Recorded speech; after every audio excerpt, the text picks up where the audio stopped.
はようございます。ジンギター工房の神谷です。いつもご視聴ありがとうございます。本日はトラスロット交換のお話です。その前に久々ですね。夏休みをね、満喫しまくりました。私の夏休みじゃないですよ。子供たちの夏休みの期間なんで、キャンプに行ったりとか、プールに行ったりとか、もうね、週一のごとく、もう週末は必ずどっか行ってたような記憶があります。当然仕事もやってたんですけれど、第一の優先は家族ですから、子供たちがね、もうヘロヘロになるぐらい遊びまくりましたね。はい。そんなことはどうでもいいんですが、今日はそのトラスロット交換なんですけれど、物はキラーのクリミナルベースってやつです。対峙モデルですね。で、このベースのネックは、スカンクストライプ。ネックの裏側からトラスロットを仕込まれているタイプなんですよ。で、今この現状はどういう状況かというと、これ 4mm のレンチで回すんですけれど、レンチを差し込んで、こうね、何十回何百回と回していっても、永遠に回り続けるんです。要はトラスロットが折れてるか、もしくはネジ山が舐めてるとか、何かしらのね、不具合があります。で、ただ、若干のね、抵抗はあるんですよ、これ。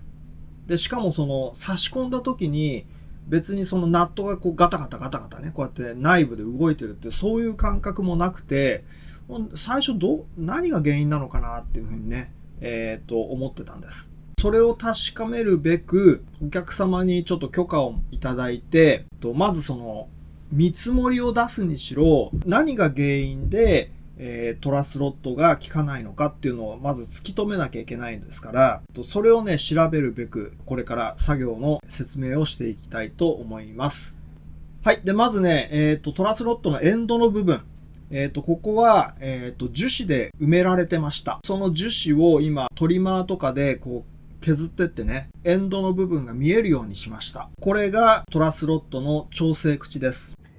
はい。で、今からね、何をチェックするかと言いますと、抵抗があるって言いましたよね。で、この抵抗がある場合に、調整口側で、何かしらこう空回りしているケースと、それとエンド側はこういうなんか四角いこうワッシャーみたいなものが溶接されてるんですよ。トラスロットの棒に。で、そこの部分の溶接が外れてしまって、トラスロットの棒自体が空回りしてるっていう、そういうケースとあるんですね。なので、それを確かめるべく、今から、調整口からこう回しつつ、そのエンドの部分でなんか動きが起きてないかどうか、それをね、確かめたいと思います。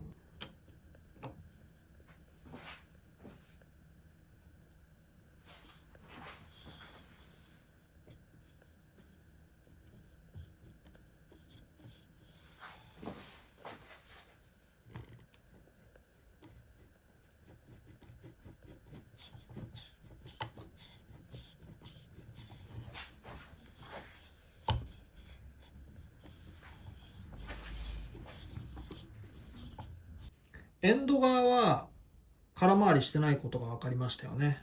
で、今からこういう風なナットがこの中に入ってるはずなんですよ。こういう形で。ここの部分がどうなってるのか取り外して見てみたいので、お客さんに許可をもらってるので、ここの部分ですね。この穴は製造時段階でこのナットをこう入れた後にメープルの丸い木でね、穴埋めしてあるんです。で、穴埋めした後にレンチが入る大きさだけの穴をもう一回開けてるんですよ。なのでここの穴の径っていうのは今5ミリぐらいしかないんですね。で、一方こっちのナットっていうのは、直径だいたい10ミリ、9.5 とか10ミリなんですね。なので、今からここの穴を、ドリルで広げていって、で、どうにかこれがね、取り外しできないかどうか、試してみます。そしたらね、この先端がこういうタイプね。で、まず広げていきます。このドリルの径が今 5.5 ミリです。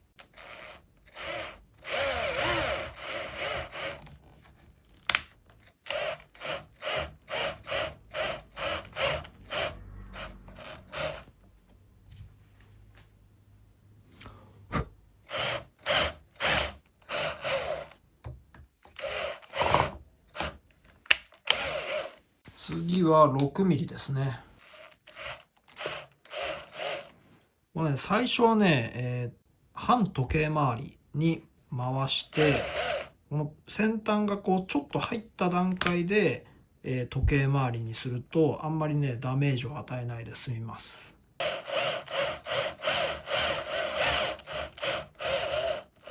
次は6.5 ミリです。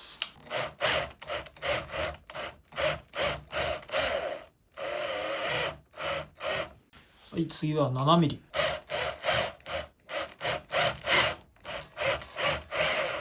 はい、次は7.5 ミリですね。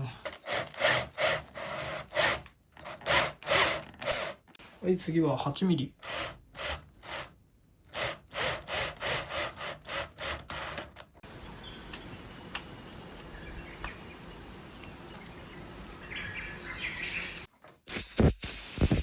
そしたらちょっと一回中覗いてみますね。なるほど。こんな風にね、なってるんですよ。ちょっとずれてますよね。この穴の。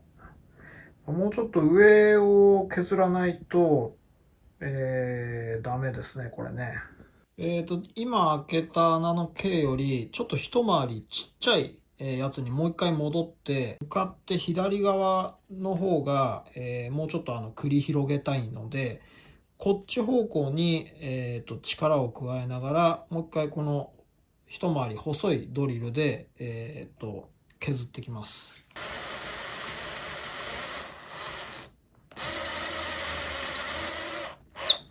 こうやって手でこうやってここを持ちながら意識的にこの力をね上方向に向けたり削りたい方向にこうドリルを刃をこう押し付けながらやると穴がね広がっていくんですよ、そっちの方向に。あとは上方向ですね。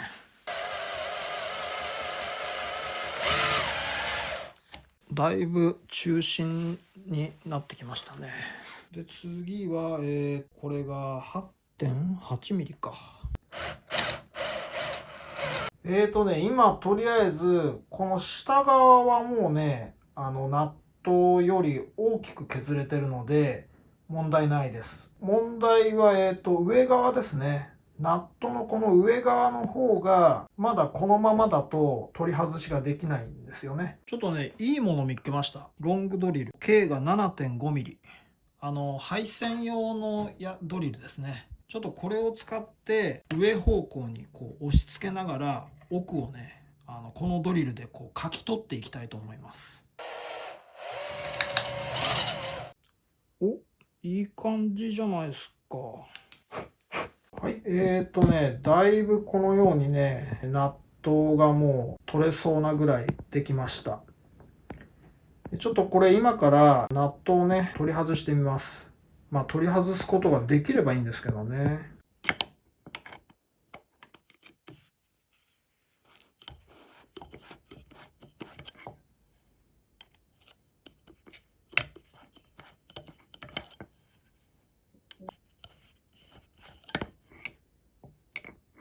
これ取れんじゃね、もしかしても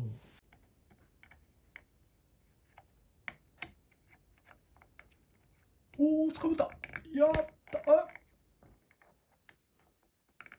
うわー、そうか、ここでまた詰まるのか。はいここまで顔が出ました。ここでまた詰まってます。なのでもうちょっと口を広げる必要がありますね。でもここまでくればもう取れたも同然ですよね。9.3 ミリのドリルでもうちょっと広げたいと思います。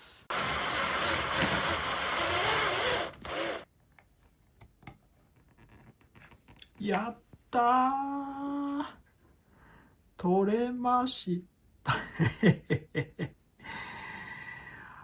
ロット折れですね。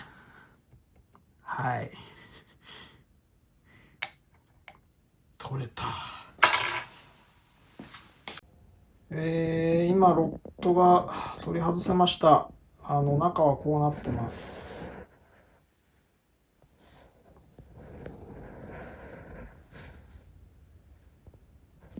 はい。で、残念ながら、ロットがね、ここでもうポキッと折れてましたね。あわよくば、あんまり可能性としては低いんですけど、ナット側のこっちのネジ山が舐めてたりとか、そういうことがあれば、トラスロットのこのナットを新しいものに、交換して、もう一回締め込めば、稀にですけど、効くことはあるんですよね。ごくごくわずかな機体を持って、今、作業をして撮ってみたんですけれど、もうこうやってトラスロットが折れてるともう交換しかないですね、トラスロットのね。このトラスロットがどういうネジなのか確かめるために今ちょっとこれ外してみます。外せなさそうですね、これね。ちょっと厳しいな。実はこういうね、トラスロットがこう折れた場合の、レスキューパーツ、こういうねジグも持ってるんですけれど、でこれで、こっからねこう中入れてってネジ代を少しこう出してあげて、それでもう一回新しいこのナットをねこう差し込めば噛むかななんていうふうにも考えたんですよ。直径 11.2 ミリあるんですね。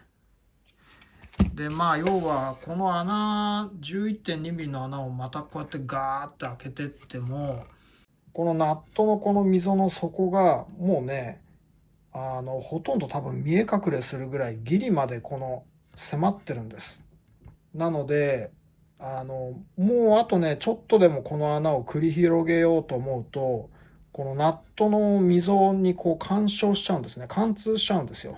で話を元に戻して、仮にこれがねこのナットの溝の問題とかそういうのを無視してガーッとこう奥まで掘ってって、うまい具合にこの折れた先っぽのネジ山をこう露出できたとしても、新しいこのバレットナットを差し込んで果たしてうまくこう噛んでいくのか。大抵こういうふうに、折れてしまった場合に、新しいこうねナットをこうやって入れてってもうまくスムーズにこう噛んでいくとは限らないんですよ。このね今使われてるこのロットのネジ山っていうのがどの種類なのかっていうのもまだ不明なんですね。もちろんここをこう取れば判明しますけど、でそんなこんなもあって今ねいろいろ考えてます。どういうふうに攻めていくか。トラスロットを新しいものに交換するっていうのはもう確実に決まってるんですけれど、そのトラスロットを、今と同じこのシングルアクションのやつにするのか、もしくは、ダブルアクションのものにしてしまうか。かなり迷ったんですけれど、今仕込んであるこのシングルアクションのトラスロット、全く同じタイプのに交換します。全く同じタイプのに交換します。いっそのことをこのダブルアクション。このダブルアクションを、裏からこうやって仕込んだらどうだろうとか。調整側をここのヒールのね、部分にしてしまうとかね。いろいろ考えたんですよ。もしくはこの調整側をこっち側に持ってきて、ヘッド側にこうやって持ってきて、それで、レスポールみたいにここでね、少しザグリを開けて、こう調節できるようにとか、結局ね、このダブルアクションにする場合には、通常はこの指板面を剥がして、で、指板側からこう差し込むんですね。入れていくんですね。大体これが11ミリぐらいの深さを掘らなきゃいけないんですけれど、ネックのこの中央に穴を開けることになるんですよ。貫通穴を。そうすると、強度的にも、もう一回ね、埋めるとはいえ、ちょっと心配じゃないですか。なので、いろいろこう頭の中で考えた結果、今と同じタイプのこのシングルアクションを、もう一回ここに埋め込んでいこうと思ってます。あとね、もう一個ね、これね、ここが問題なんですよ。これ、1、2、3、4点止めなんですけれど、トラスロットのこのエンドの部分とね、被っちゃってるんですよ。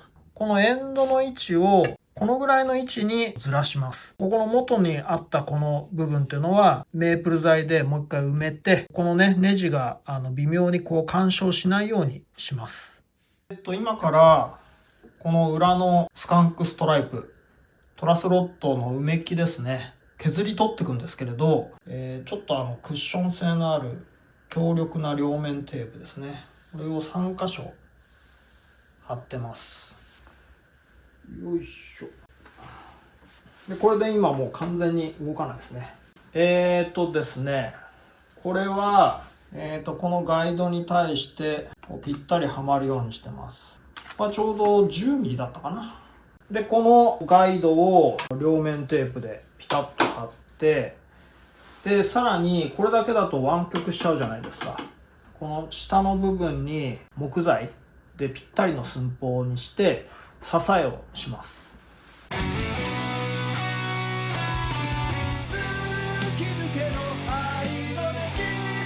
スカンクストライプ埋め木はですね、幅が約 6.3 ミリぐらいですね。で、このルーターの刃は、これは5ミリです。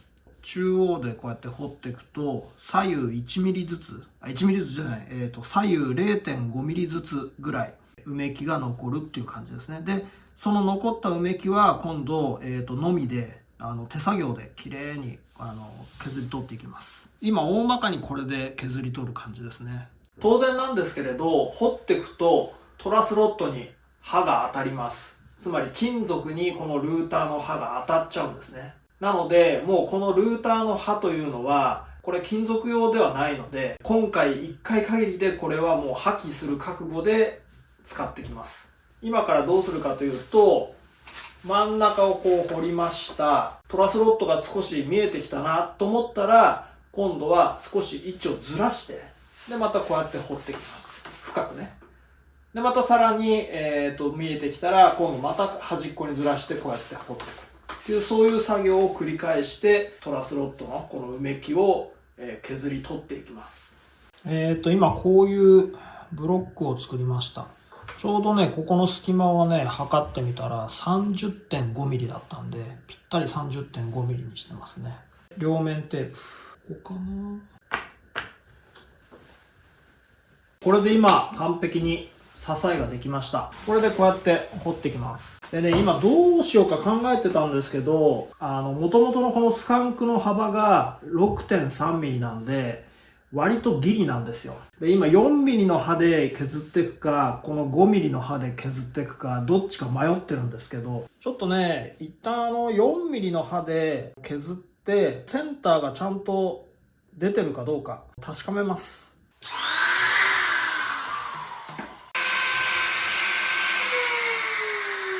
今こうやってとりあえず掘ってみたんですけど、もうほぼほぼ完璧センター出てますね。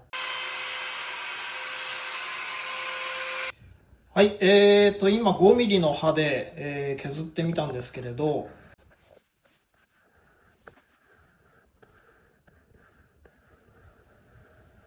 大丈夫ですね。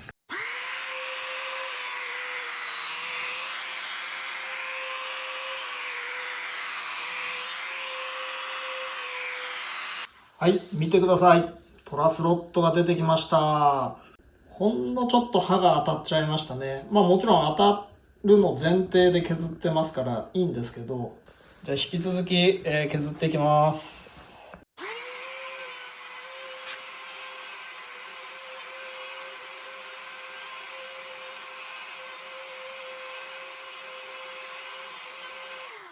はい、このようにだいぶ削れてきましたね。こっちはもう限界ですね。これ以上はちょっとやめときます。で、あとは、こっち側ですね。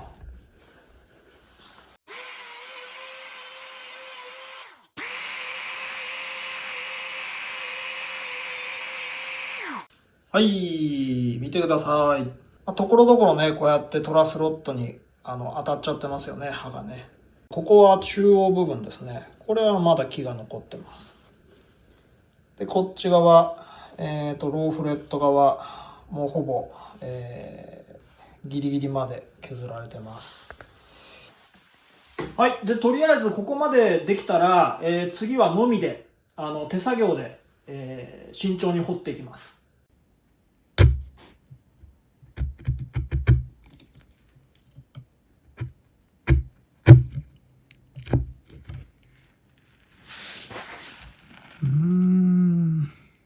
最近歯研いでないんで全然ダメですね。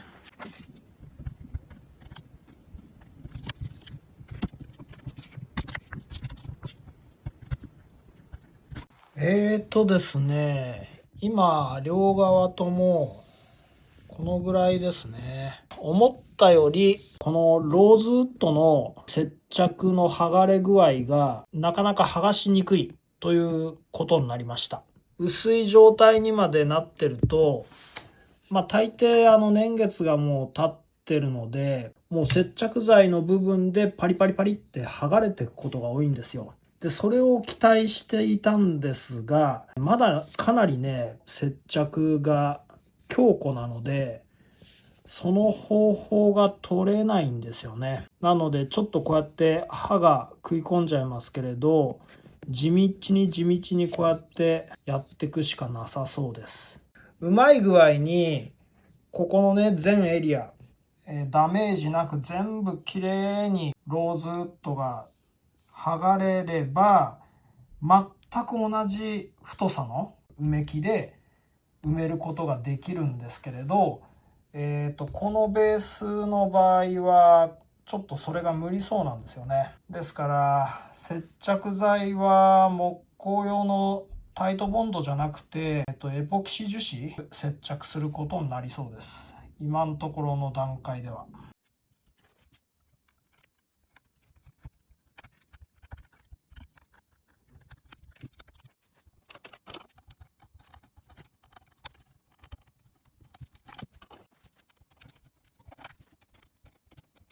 これ分かりますか？フィルムね。トラスロットが接着剤とくっつかないように、ワックスを塗ったりとか、あとはこういうね、これフィルムですね。こういうフィルムをロットに巻いて、で、それで仕込む場合とかもありますね。はい。で、今、徐々にね、こうやって剥がしてきたんですけれど、相変わらず接着剤がまだ強固なので、なかなか進まないですね、これはね。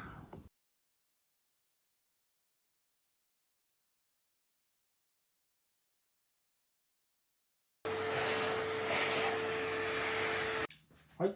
今、あらかた取れました。で、これからトラスロットを抜いていくんですけれど、うまく抜けるかな。このエンドの部分をちょっと今ハンマーでね、叩いてみますね。エポキシ樹脂でエンドの部分もガッチガチに固められたんで、まだこの奥にエポキシが詰まっちゃってるんで、全然移動しないですね。びくともしないですね、これ。そしたらね、ちょっとね、方法を変えて、今からこっちの面ね、ここの面を少し削って、少しこのエンドの部分が動くようにしたいと思います。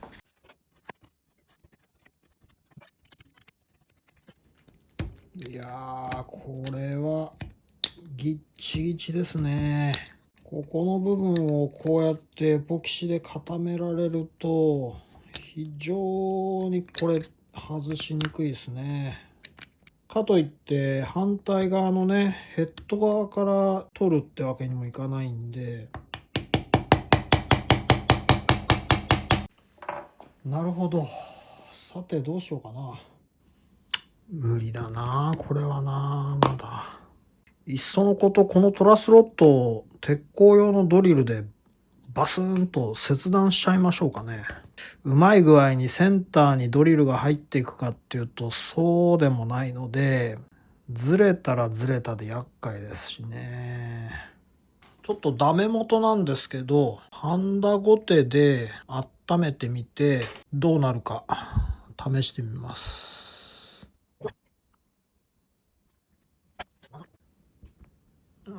びくともしないね。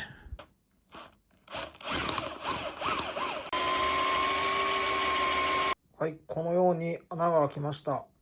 これはね、なかなかむずいですね。ドリルでこのね、もう少しここのバックスペースっていうんですか、ここをね広げてます。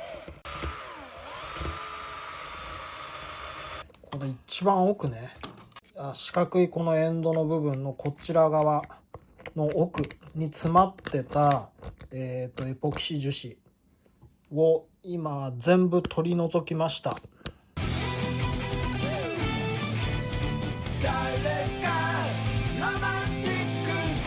かろうじてここをつかめるので、こうやってね動かしてみると分かります？ちょっとだけ動くんですよ。あとここまでいけば何らかのきっかけでスポーンって外れると思うんですけど、まだね硬いですね。ようやく希望の光が見えてきました。ほら、先端動いてるの分かります？この辺のね隙間とかね、もう一回ちょっとこうやってこの辺とかうめきが残ってるのね。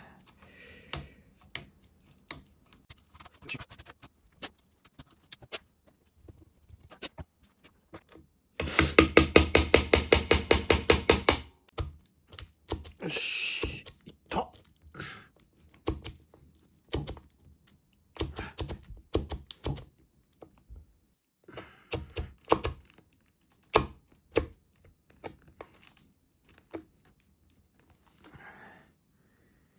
よしよしよしよしよしよし。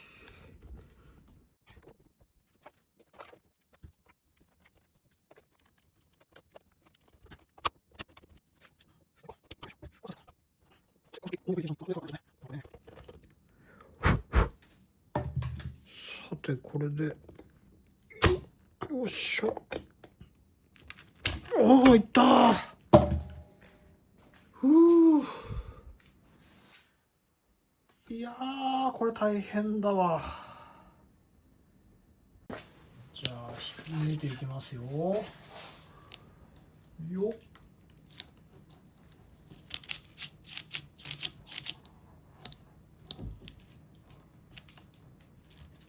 よいしょ。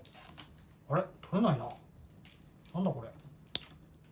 ここもかなりきついのか。これ多分、そうか、ネジ山が少しこの先端ネジ山が残ってるから、そこで引っかかってるんでしょうね。ちょっと回しながら取ってみます。よいしょよいしょ。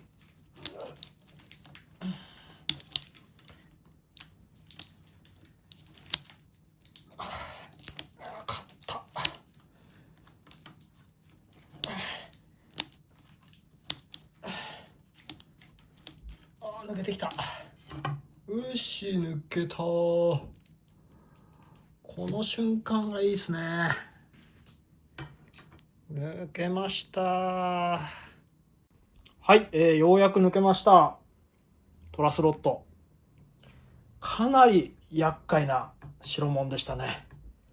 ちょっと中を見ていきましょうかね。これエポキシの残骸ですね。エンドの部分。でこう溝があって、はい、これがヘッドの部分につながるとこですね。で中に金属のねワッシャーが入ってるんですよ。これもね今からこれ取れるのかな、わかんないんですけど、これ流用できれば流用しちゃいます。さっき取る時にちょっと硬かったですよね。もしかしたらここの金属部分にトラスロットのここネジ切りの部分、これが噛んじゃってたのかもしれないので、で、それの関係で、もしかしたらトラスロットがブチってね、変な無理な力がかかっちゃって折れたのかなっていう気もしないでもないです。まあここの金属製のこのワッシャーの部分に新しく入れるこのトラスロットがスムーズにね入れば全然問題ないんですけど、もしきつかったりなんか抵抗が感じるようであればちょっと考えないといけないですね。このトラスロットが何ミリが収まってたのかというと 4.9 ミリですね。5ミリいかない 4.9 ミリのトラスロットが仕込まれてました。これ元々の入ってたトラスロットです。でまだこの中に金属のワッシャーが入ってます。どうやってもねもうキツキツなんですよここ。こうやってねじ込んでいかないと入っていかない。この折れた原因っていうのはここの中に入っている穴、ワッシャーの部分ですね。その部分がもうキツキツでトラスロットでこう調整していく時に無理な力がここに集中的にかかってしまって、それでトラスロットが折れたっていうことですね。でこの奥に入っているワッシャーを取れるかなと思っていろいろやってみたんですけれど、取るよりかはもうちょっとこう長いロングドリルで広げてね穴を、でそれで再利用した方が良さそうですね。次に仕込むトラスロットが直径 5.0 ミリなので元々のやつとほぼ一緒ですね。これ 4.9 ミリでしたけど、だいたい 5.2 ミリとかそのぐらいの太さのドリルで開ける必要があります。そのドリルは持ってないので今から買いに行くか注文しないとダメですね。さっきね頼んどきました。その前にこのエンド側処置しちゃおうかなと思います。でここのね穴がねどのぐらいかってさっき測ったんですよ。そしたら 21.5 ミリぐらいで、ここがなんともう22ミリなんですよ。ここほんと薄皮1枚で指板材に達しちゃうぐらい深く掘られてます。で今から、ここの部分を一旦埋めます。長方形にまず一旦トリマーできれいにさらってメープル材で埋め木で埋めます。レーザー加工機でテンプレートを作ってきました。両面テープでセットしてでトリマーで掘っていきます。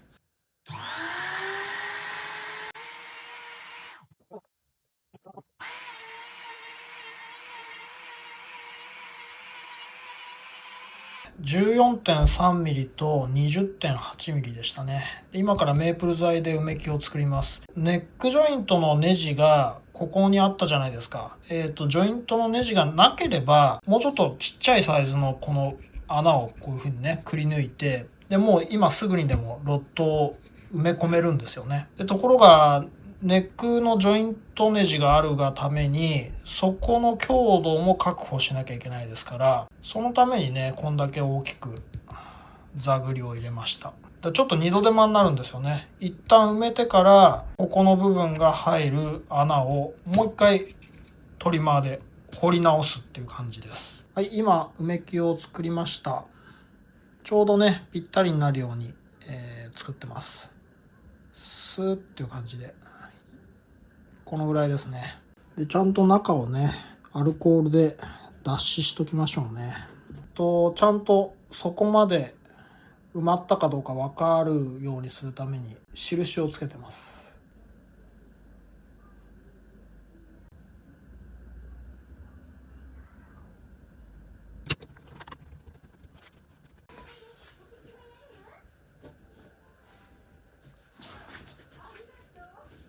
はい、これで一晩乾かします。ちなみにこれ新しいロットですね。5ミリなんで一般的にホームセンターで売られてる、5ミリ用のワッシャーなんですけど、穴からこうやって入れようと思ってもまたさらに一回り大きく穴を広げないとこっからは入っていかないですねこれ。なので中のねもともと今埋まってるワッシャーをドリルで大きく開けていきます。はい。で、これが届いたドリルです。で、今からズバッと開けていきたいと思います。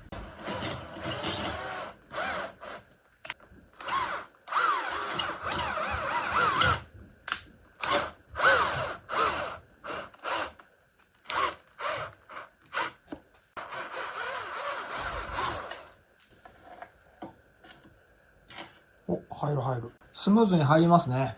裏側からね、こういう感じで、スムーズに入ってきますね。これでもう問題ないですね。この埋めたメープルの埋め木、これ出っ張りを今から削っていきます。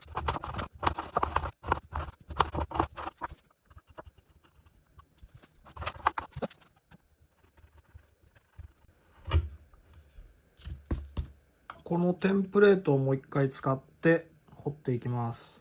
ここにネジ穴が来ます。新しいトラスロットはこういう風に収まります。ここをね、掘った時はこういう風に掘りましたけれど、これがね、収まる部分のだけでいいので、向かって左側ね、こっちだけこうやって動かしていきます。で、掘っていきます。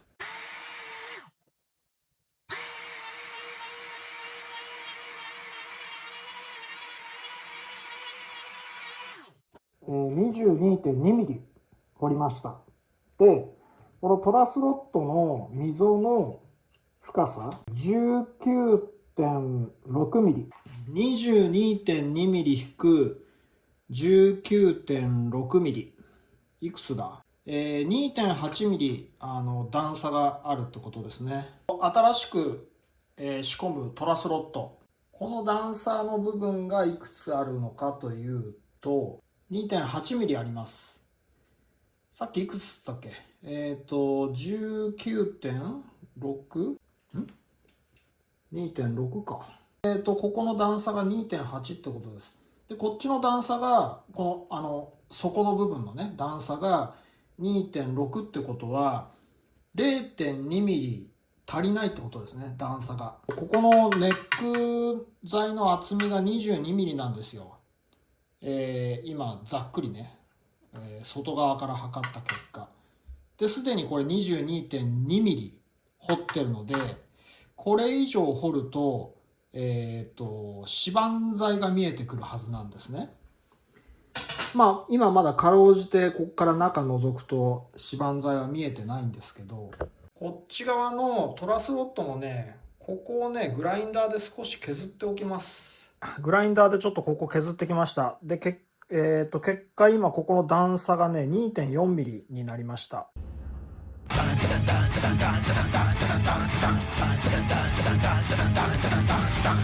こっち側からこう差し込んで、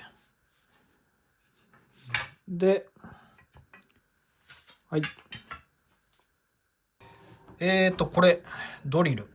ガチンとこう、奥まではめ込みます。爪楊枝、キープしといて、ここに印を、今印をつけました。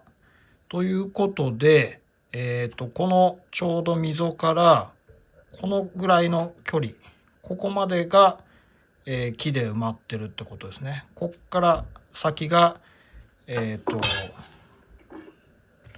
トラスロットがね、出てる部分ってことですね。新しいトラスロットですね。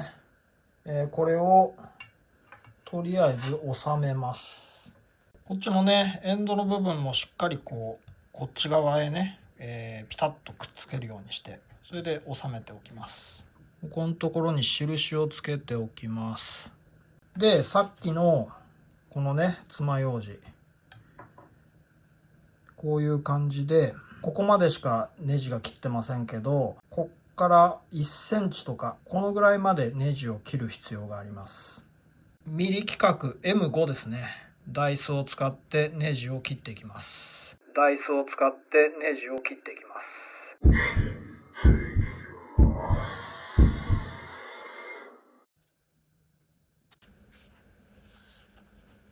ネジ山を切っていきます。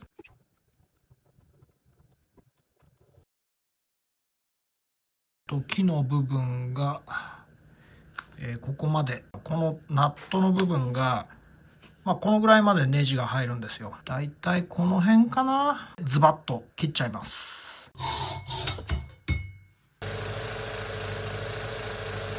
仮組みします。で、これで今から、ナットをね、実際ここに入れて、で、締め付けてみます。で、そうすると、ちゃんと逆反りするので、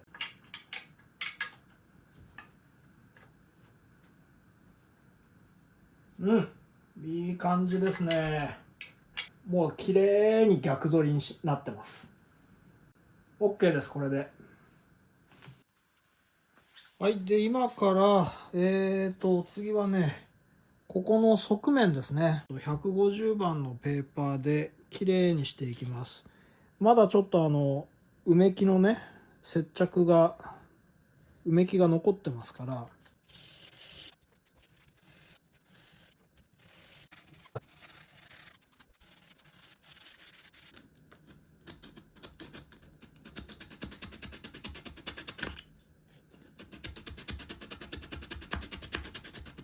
今から、ここをね、全体をノギスで測っていきます。ここが綺麗であれば、タイトボンドを使えるんですよね。6.3 ミリ、6.3ミリ、6.3ミリ、6.3ミリ、6.2ミリ、6.3ミリ、6.3ミリ、6.3ミリ。いい感じですね。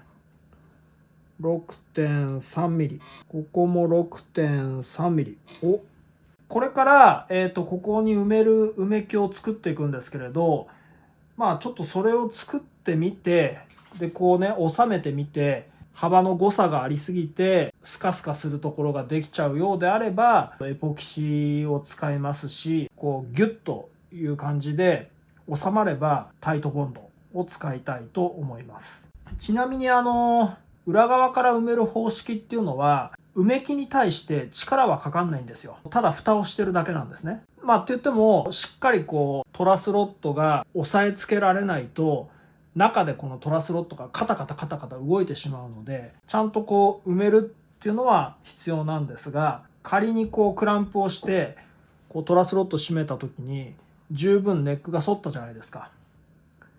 まあこの辺の力の具合っていうのは理解してれば分かるはずです。逆に指板面の方からネックの表側から仕込む方式だと埋め木に対して、力がかかります。はい、今から埋め木を作るんですけれど、使う材はホンジュラスローズウッド。たまたまその辺に転がってたホンジュラスローズウッド。一番ここの深い部分で、約20ミリ。真ん中あたりが約10ミリ。で、一番こっち側が約11ミリですね。制作時の段階で埋め木を作るんであれば、どのぐらいのカーブになってるのかっていうのがすぐわかるんですけれど、こういうふうに修理の時っていうのは、どのぐらいのカーブっていうのがわかんないですよね。まあ、ちょっと一工夫必要なんですよ。こうやって当てがって、一番底の部分の曲面っていうのをこっちの板に書き写したいと思います。書き写した後に厚みとか整える前にね、そのカーブ通りにこの材を仕上げちゃいます。カーブを整えたらその後に、今度はこの溝に入るように厚みを整えていきます。こんなジグを作りました。これがここにはまります。でちょっとここの下側はね浮いてる感じ、このボールペンをぴったり入るようにしてあります。で先っぽちょっとね出す感じ、爪楊枝かなんかこうやってグッと刺して固定してあげます。でここにこうやってセットします。こことここを両面テープで貼り付けてあります。軽くねクランプで固定してます。はい、では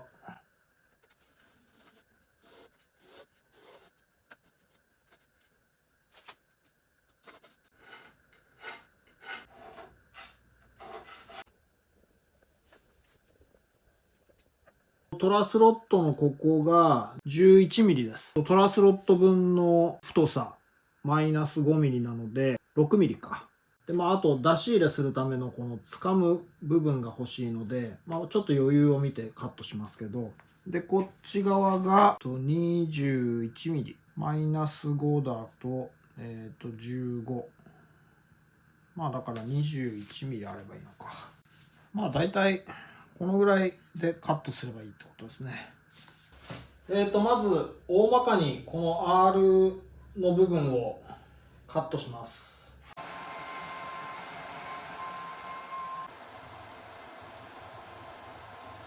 あとは反りガンナで、微調整してもいいですね。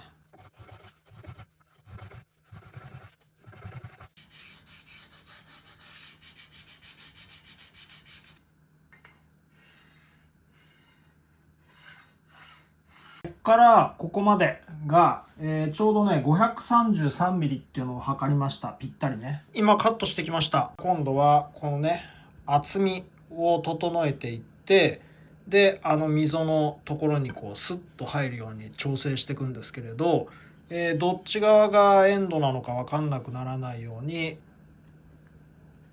エンド、今ねまだこんだけ幅があるのでカットしちゃいます。さあ、であとはドラムサンダーで大まかに厚みを整えて、最後手作業で微調整して削ってここに収まるようにしていきます。あとあれだよな、ここの先端の部分は、丸くしないとダメですね。ある程度ね厚みが迫ってきたら、片側だけきれいにしておきます。ベルトサンダーで使ってる番手っていうのは80番だったっけかな。すごい粗いんですよ。なのでその傷を取っておきます。片面だけね。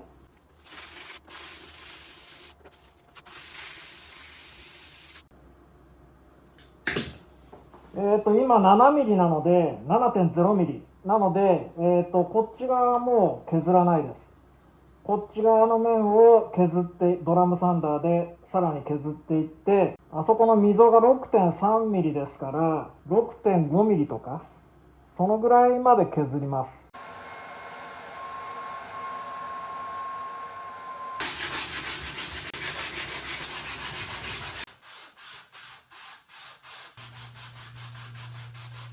このぐらいです。ギュッギュッギュッギュッギュッギュッギュッ、こんな感じでのきつさですね。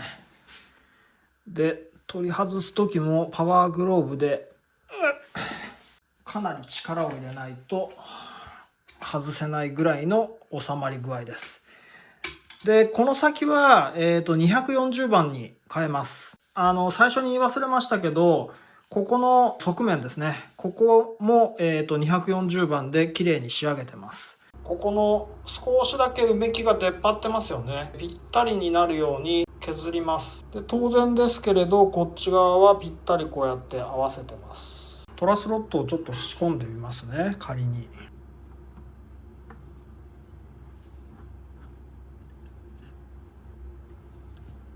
ぴったりつらい位置になるように。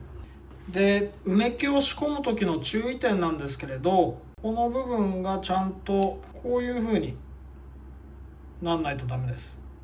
これが例えばちょっとこういう風な形で収まっちゃったりするとまずいので、もちろん一旦仮クランプ止めして線を描いておいて、それでちゃんとこううめきが目的のところまでちゃんと収まるかどうか確認しながら接着していきます。最初にエポキシ樹脂を使うか、木工用接着剤タイトボンドを使うか迷ってますって言ったじゃないですか。ここの溝の部分も結構綺麗に仕上がりましたし、これを収めてみた感じもちゃんと密着するなっていうのが判断できたので、タイトボンドで、接着していきます。これが仮にもし、この段階で収めてみて割とこうブカブカだったりね、空間がかなり空いてるところが見受けられたりっていうことがあれば、ちゃんと密着しないので、使う接着剤はエポキシ樹脂にした方がいいですね。で今ロッドを仮仕込みしてこう手でグッと一番奥までやりました。この段階でトラスロットナットちょっとね、力を加えます。それはなぜかっていうと、ここのエンドの部分がまだこっち側に密着してないんですね。でこの密着してる状態まで再現した上で、後でこうクランプこうやってねやって、それで印をつけます。こっち側のエンドが浮いてきちゃうかもしれないので、今これクランプを少しかけた方がいいですね。ちょっとギュッとこうね力加えてみましょうかね。もうこの時点で逆反りし始めてますね。いいですね。すごい効きがいいですね。はい、でこれでちょっと戻してあげて0地点でクッっていうぐらい。この押さえつける瞬間にこのうめきがどのぐらい動くかなっていうのはちゃんと目で確認した方がいいです。例えばこのうめきのね内側のこの R 具合がいい加減だったりすると、このクランプをギュッと締め付けた時に妙に沈み込むとかね、そういうことが起きるんですよ。ってことは要はうめきの、製作が失敗したってことですね。でこの状態で後でね接着をする際にちゃんとうめきが目的のところまでこう沈み込んだかどうか分かりやすくするようにここに印をつけておくんですよ。こういう感じですね。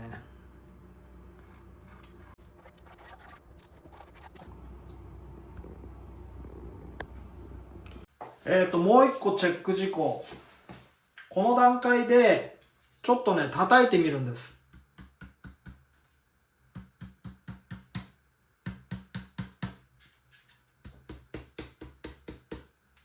たまにあるんですけど、弾いていてトラスロットが中でね共振してトラスロットがカタカタカタカタ動いて変なねビビリ音みたいなのが出ることがあるんですね。しっかりここまでの作業をやっていればキツキツにこう埋まってますから、まずね動くことはないんですけど、念のためこの段階でこうやってね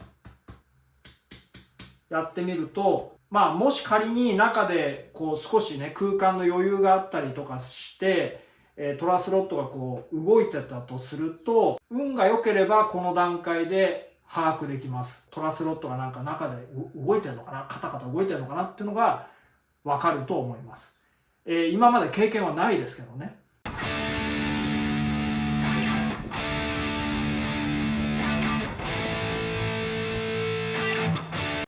ちなみにですね、ちょっとしたトピックなんですけれど、一番トラスロットが深い部分、要は指板面側から見て深く収まってる部分ですね。ちょうどこの山の部分、裏から見ると一番てっぺんの部分ですね。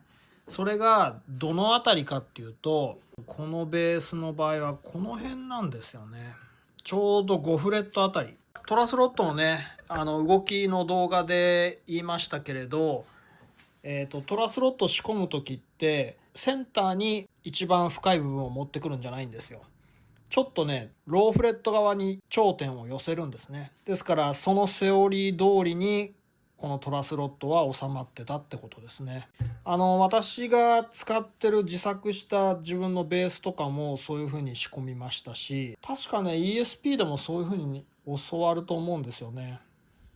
で今から、トラスロットを実際に埋め込む前準備段階なんですけれど、この新しいトラスロット、ろうそくをね塗りたくります。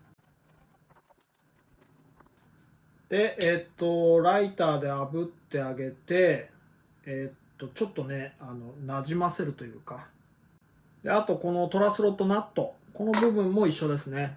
でこの周りもしっかりね塗っておきます。これ最初に収まってたこのトラスロット、このトラスロットは周りにねビニールがかぶせてありました。でそれはどういう役割をしてたかっていうと、このろうそくと一緒ですね。埋めた時に接着剤と固着しないようにビニールが巻かれてました。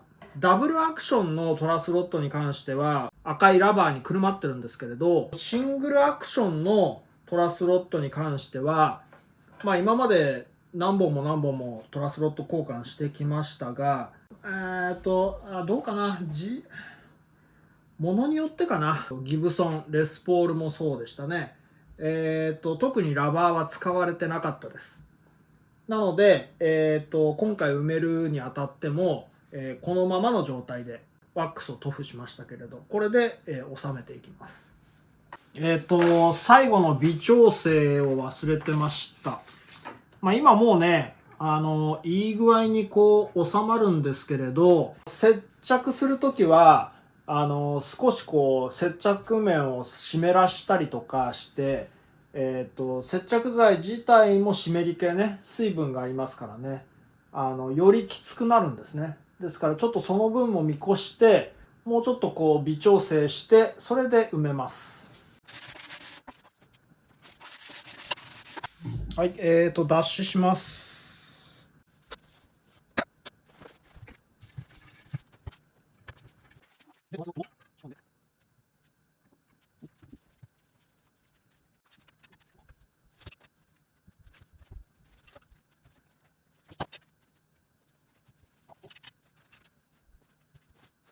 とりあえずこうやって仮クランプしました。まあもうね、さっき一度チェックしてるんで大丈夫ですけど、いざ本番の時はさらにこれをかけます。なぜこのクランプを使うかというと、要はこのうめきはこの方向へグッとこう押さえつける力は必要ですよね、当然。そうしないとトラスロットが浮いちゃいますから。あともう一つは、実際接着される面っていうのはこの面じゃないですか。今クランプで上方向からこうやって押さえつけただけじゃ、こっちの方向には力は加わんないですよね。なのでこいつを使ってこうギュッギュッギュッギュッってこう締め付けていくと、これをこういうふうに絞っていくとこっちの方向に少し力が加わるんですよ。接着面の部分がよりこう密着する、そういう仕組みですね。最初に言いましたけれど、スカンクストライプの方式っていうのはここのうめきには直接力はかからないので、ちゃんと接着されてればいいんですけど、とりあえずこんな感じで、本番はこれもかまします。あと今更なんですけど、このうめきがちゃんとこの奥までねしっかりはまってるかどうかのチェック、この今の工程のずいぶん前にやんなきゃいけないんですけど、ちゃんとここがね合ってるかどうか調べます。そうすると一番下まで収まってるかどうか分かりますからね。ではいよいよ接着していきます。これお水です。綿棒、接着剤塗布する面を濡らしておきます。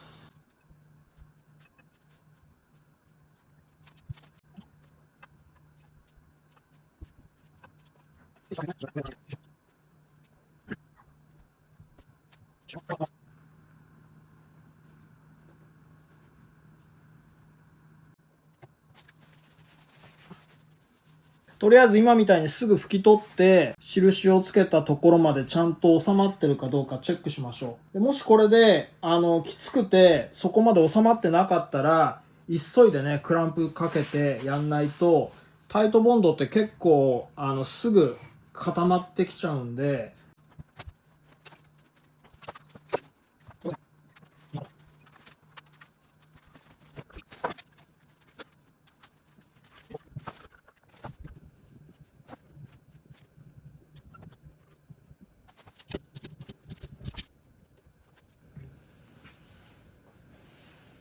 よしと。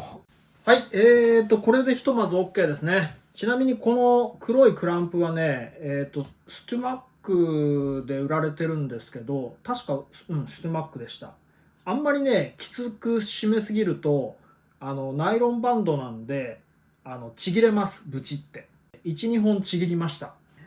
なんでこのクランプ黒いやつでねやるかっていうと、この両側からこう挟みたいんだったらこういう方向でかければいいじゃないかって思いますよね。なんだろう、これあくまでイメージなんですけれど、こういう方向でクランプをすると逆に割れ目がね広がる気がするんです。ちょっとこういう風なね力がかかるんじゃないかなっていうようなイメージがあるんですね。で一方このナイロンバンドよーくね観察してると、隙間がねもうほんのわずかねこうやってキュッて締まるのが目で見て確認できるんですよ。できたことがあったんですね。なので、それ以来このバンドをよく使ってますね。そろそろねこれ新調しないと、もうこの辺ね割とちぎれそうなんですよね。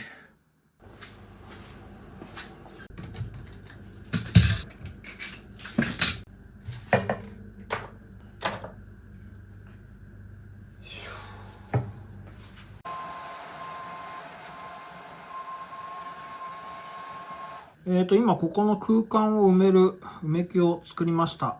ちょうどこんな感じでこうギュッとね。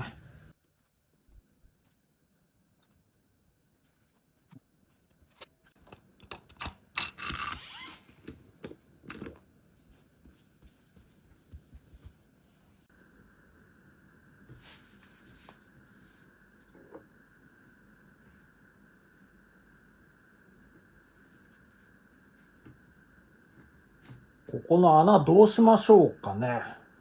今考えてるんですけど、だいたい穴の大きさは 9.5 ミリなんですよ。穴のこの開けた角度、この角度ね。この角度に対して、こっちのレンチを差し込んだこの角度の方が浅いんですよね。ちょっとね、考えたんですけど、木工パテで処置しようかなと思います。アロンアルファの塗装が今こう欠けてる部分ありますよね。この部分にちょっと染み込ませておきます。よいしょ。ほら、毛細管現象で今スーッとこう中まで入ったの分かりますかね。まずこれ六角レンチね。これにね、ろうそく塗っときます。塗って、火で炙ったところです。差し込んで奥までね。だいたいこの辺からかな。この辺ぐらいか。六角レンチのこの周りに持っていきます。巻きつけていきます。で、巻きつけた後にグッとこう入れて、ちょっとね、中こうやってググググって固まるのを待ってから、六角レンチを引き抜くと。そういう方法を取りたいと思います。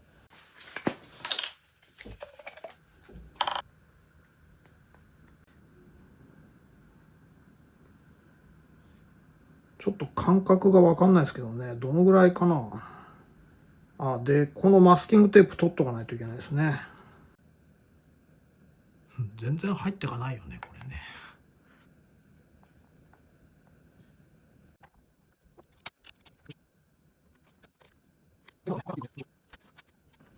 このね、修理をしていて何が面白いって毎回こうやって頭を使って、頭使ってるのかどうか分かんないですけどね、ここどうやってやろうっていう方法を考えるじゃないですか。それが楽しいですよね、この修理ってね。やる人によっていろいろなやり方もあるし、それを見てこんなやり方する人もいるんだっていうのも見かければね、それがまた参考になって自分のアイデアにつながるとかね、いろいろありますからね。これで一晩置いて固まったら引き抜くっていう感じで。一晩経ったので今から抜いてみます。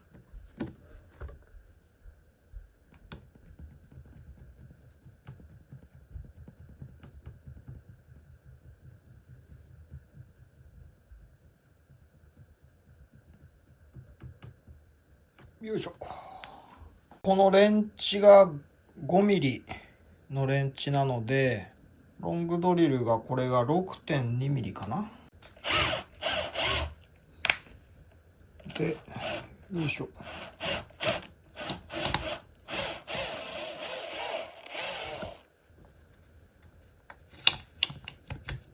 はい、OK ですね。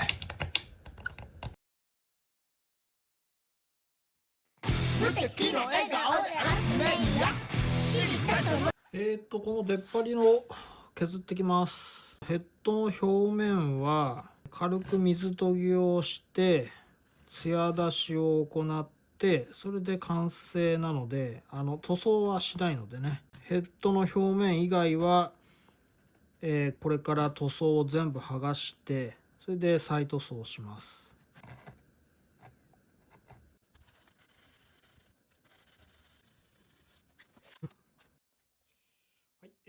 これであとは600番、800番、1000番、1200番、1500番というふうに番手を上げていって、それで水研ぎして完成ですね。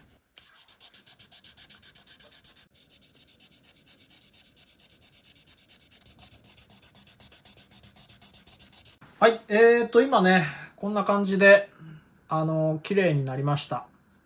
で、これから、この裏の出っ張り、この部分を綺麗にしていきます。同時にネック全体の塗装を剥いで、再塗装して完成です。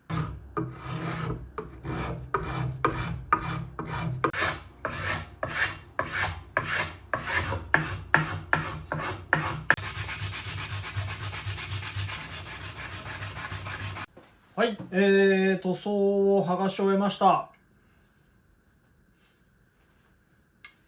今からね、再塗装します。これはポリウレタン塗装ですね。サテンフィニッシュで仕上げる予定です。あ、その前に、ここのね、ネジ穴を先に開けときましょうね。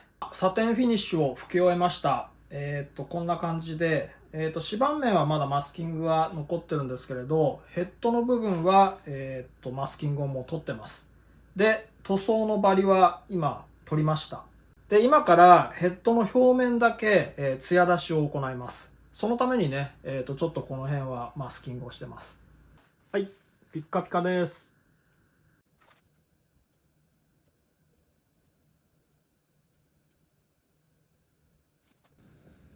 この木工パテのいいところは、ちゃんと木材と同じように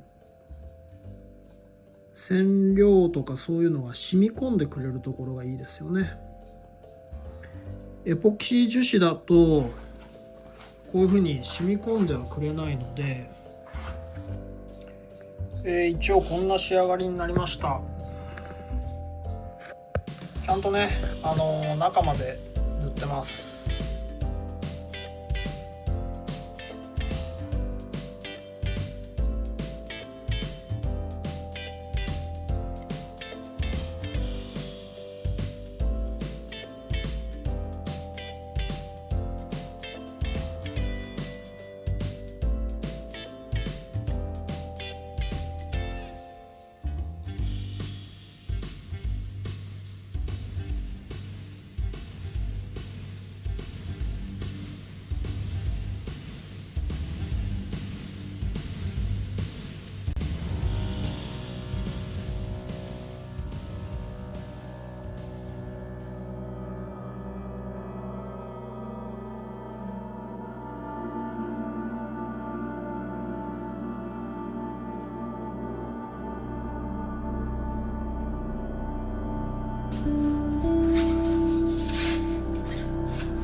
おはようございます。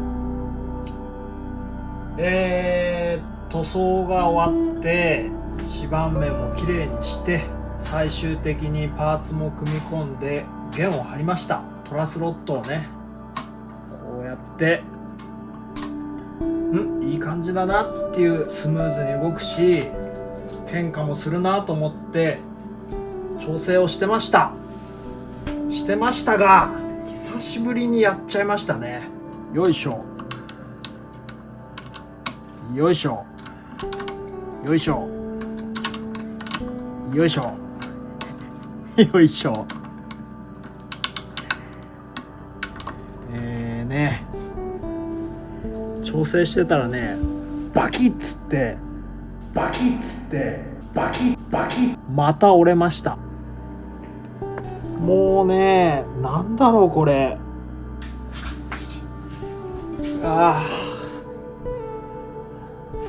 いや、久しぶりですよ、こんなのは。もうね、久しぶりっていうか、トラスロット交換をして新しいトラスロットに交換したにもかかわらず、ここまでね、見事に簡単にポキッとまた折れたっていうね、経験はないです。一度もないです。今回が初めてです。もうね、こういうトラスロット調整でどのぐらいの力でこうやれば折れるかなとかいろいろこう感覚的にはもう分かってるので、全然ね、今回の場合もう本当にこういつもの感じでちょっとこう硬くなってきたかなっていうぐらい、だいたい 70% とか 80% ぐらいこう感覚的には締め付けた段階でポキーンって折れました。ということで、ちょっとね、もう今最初バキッて音がした時は目の前が真っ暗になりましたけど、ちょっと振り出しに戻りましたね。なんとかしてこのネックを復活させてやろうという、また意欲が湧いてきました。 2way のダブルアクションにするか、ちょっともう一回考えます。いや、びっくり。はい。ということで、いかがでしたでしょうか。まさかの結末ですね。この動画を撮った直後は、もう本当気が動転していて、もう自分ではね、100% の仕事をして、もう完璧だと思ってたんですけれど、もう言葉にならないほどのショックを受けましたね。バキッっていう音を聞いた瞬間。で、この後パート2では、たった今完成したばかりのこの新しいトラスロットを原因を探るべくまたもう一度抜くんですけれど、その時点でどこにミスがあったかっていうのがはっきりします。もしね、分かった方はコメントください。で、ただ、ネタバレになっちゃうので、回答はしません。パート2をご覧になって、それで私のミスがどこだったのかっていうのが分かりますので、こうご期待ください。よろしくお願いいたします。ということで、今回は、よろしければ、低評価ボタンと、チャンネル登録はお願いします。冗談ですよ、冗談。いいねボタンとチャンネル登録よろしくお願いいたします。乞うご期待パート2ね。はい、ということで、それでは。